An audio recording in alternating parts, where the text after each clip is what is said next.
سرخط خبرها. تاکید امارت اسلامی بر امن بودن افغانستان. ذبیح الله مجاهد در واکنش به نگرانی بریتانیا اعلام کرد که افغانستان امن و باثبات است و هیچ تهدید امنیتی از این ناحیه وجود ندارد. همچون ادعا صورت میگیره درست نیست. امارت اسلامی رد میکنه این موضوعات. واکنش رسانه‌های پاکستانی به نتایج نشست منطقه‌ای تهران. اکسپرس تریبیون گزارش داده که اشتراک کنندگان این نشست رویکرد متفاوت از موضع پاکستان اتخاذ کردند. تهدید علیه کشور خود از طرف افغانستان ابراز دارد. نشر گزارش تازه بانک جهانی در پیوند به اقتصاد افغانستان. این بانک اعلام کرد که اقتصاد افغانستان برای دومین سال متوالی در حال گسترش است. و ادامه واکنش ها به تیراندازی سیدنی. مقام های استرالیایی اعلام کردند که تیراندازی ساحل باندی از داعش الهام گرفته و به فیلیپین سفر کرده بودند.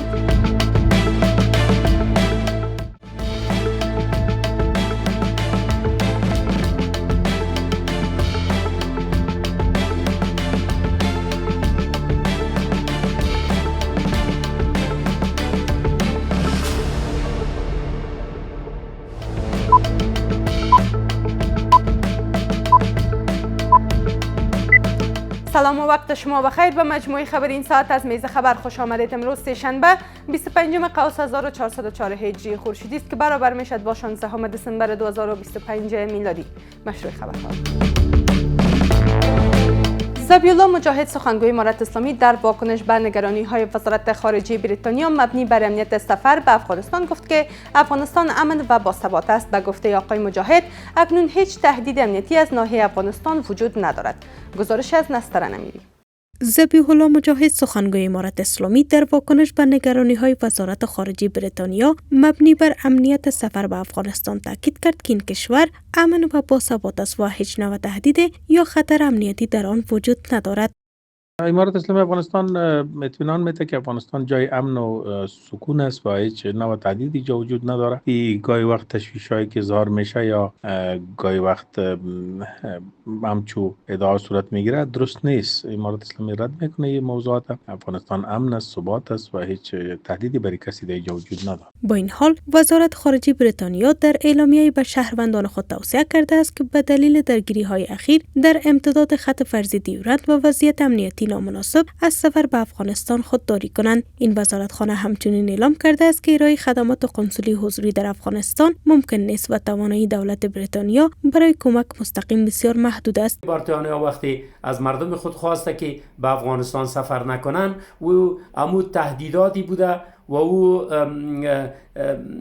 نظریاتی بوده که پاکستان در استیج‌های مختلف منطقوی و جهانی علیه افغانستان پروپاگاند کرده، توطئه کرده، دسیسه کرده و خواسته افغانستان در انظار عمومی ناامن جلوه بده. اما با وجود این که تامین امنیت یکی از دستاوردهای مهم امارت اسلامی به شمار می رود، پرسش این است که چرا کشورهای دیگر هنوز هم نسبت به وضعیت امنیتی در افغانستان نگران هستند.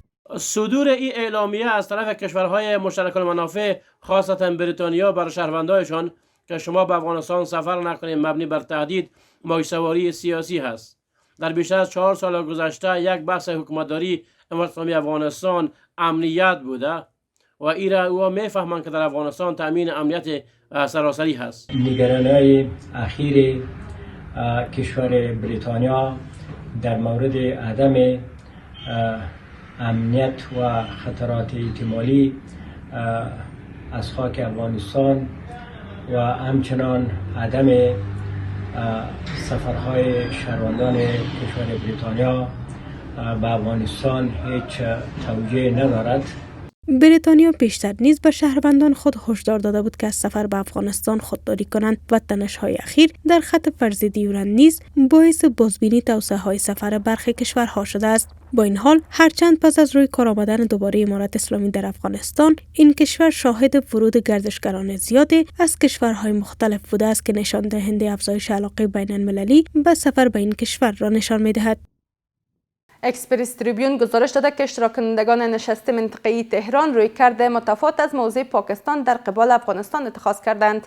بر اساس این گزارش نمایندگان کشورهای منطقه برخلاف خواستهای پاکستان بر آمادگی خود برای تعامل و همکاری با کابل تاکید کردند. گزارش از نستر نمیری.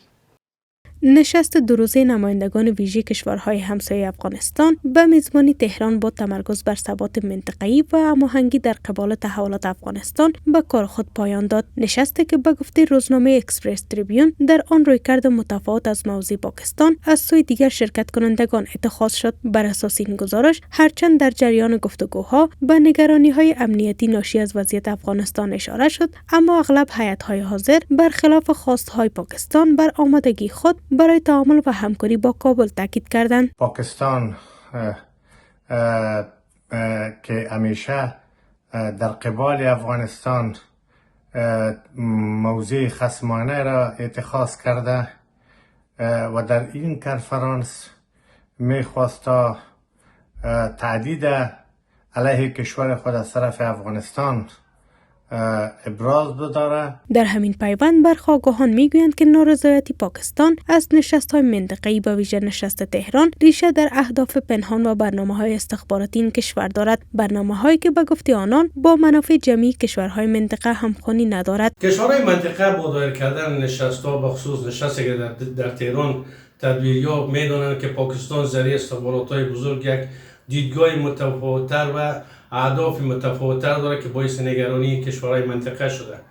اظهارات نظر که در نشست تهران صورت گرفت و نارضایتی پاکستانیان ناشی از این است که پاکستان برنامه متفاوت‌تر دارد و نتوانست که برنامه یا نگرانی کشورهای منطقه را مرفوع بسازد. پاکستان در تلاش یک جنگ جدید نیابتی منطقوی را سازماندهی شده که او تلاش دارد که کشورهای منطقه با پاکستان نظامیگرانش همکار شوند، هم پیمان شوند تا بتانند یک جنگ جدید با اهداف جدید و با دیزاین هایی که توسط چراغ سبز غرب سازماندهی میشن ایره ایجا عملی و جامع عمل بپوشانه. گفتنی است که در بیانیه مشترک نشست نمایندگان ویژه کشورهای همسایه افغانستان در تهران بر همکاری با افغانستان برای توسعه اقتصادی و مقابله با تهدیدهای امنیتی علیه کشورهای منطقه تاکید شد. ذاکر جلالی رئیس دوم سیاسی وزارت خارجه امارت اسلامی نیز با ستایش از سخنان وزیر خارجه ایران در این نشست نسبت به افغانستان گفت که افغانستان با توجه به موقعیت ویژه و سیاست اقتصاد محور میتواند به پل ارتباطی میان آسیای مرکزی، غرب و جنوب آسیا تبدیل شود و کشورهای منطقه از ظرفیت‌های ترانزیتی و تجاری آن بهره مند گردند. بانک جهانی در گزارش تازه خود اعلام کرد که اقتصاد افغانستان برای دومین سال متوالی در حال گسترش است و پیش بینی می شود که تولید ناخالص داخلی افغانستان در سال 2025 پس از رشد 2.5% در سال 2024 4.3% رشد کند.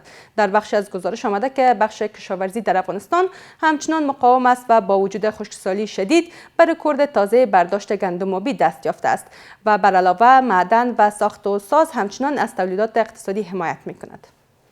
سخنگوی وزارت اقتصاد با تاکید بر اهمیت نقش زنان در رشد اقتصادی کشور میگوید که این وزارت برای توانمندسازی اقتصادی زنان برنامه‌هایی را روی دست گرفته است. عبدالرحمن حبیب به خبرگزاری آفاق گفت که این برنامه‌ها شامل آموزش‌های فنی و حرفه‌ای، فراهمسازی دسترسی به بازار، حمایت از تولیدات خانگی و صنایع کوچک است. گزارش از اناهی تاندر.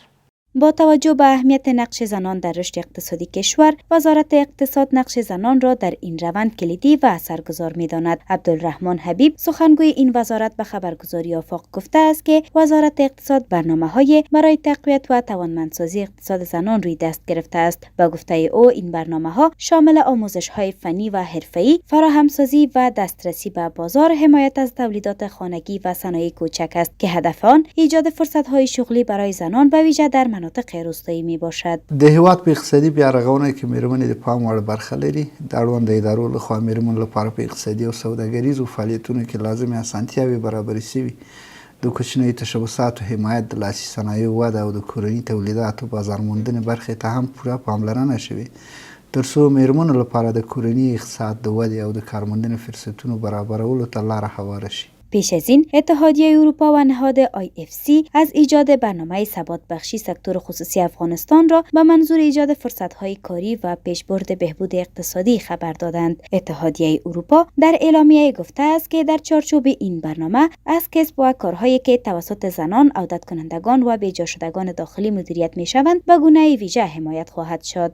بیکاری یکی از معضل اساسی و عمده جامعه امروزی ما است. بنابراین حمایت از کسب و کارهای کوچک در بخش مالی و همچنان ارائه آموزش های فنی و حرفه‌ای میتونه هم در رشد اقتصاد محلی کمک بکنه و هم میتونه نرخ بیکاری رو در کشور کاهش بده و در کل سبب رشد اقتصاد ملی و محلی خواهد شد. با این حال آگاهان مسائل میگویند که تمرکز کمک‌های اقتصادی بر عودت کنندگان و مردم افغانستان در کنار کمک‌های بشری میتواند زمینه اشتغال، خودکفایی و رشد پایدار را فراهم کند. به باور آنان ترکیب کمک‌های بشری با پروژه‌های انکشافی نتایج موثرتر خواهد داشت. به عوض کمک‌های بشردوستانه کمک‌های اقتصادی صورت بگیرد تا اینا بتوانند با این کمک‌ها کاروبار و یا کسب و کارهای را راه اندازی بکنن و یا در کل بتوانند سازمان‌های بین‌المللی پروژه انکشافی و تسهیل حرکت بده که به مردم یک زمینه کار دوامدار ایجاد شود.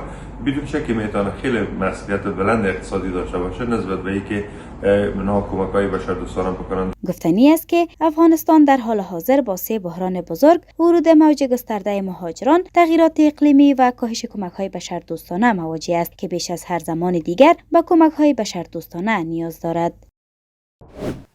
و حالا هم چند رویداد خارجی. پلیس استرالیا امروز شنبه اعلام کرد که تیراندازان ساحل باندی از داعش الهام گرفته و به فیلیپین سفر کرده بودند. پیش از این رسانه‌های استرالیایی و آمریکایی گفته بودند که حمله کنندگان سیدنی اتباع اصلی پاکستان شناسایی شدند.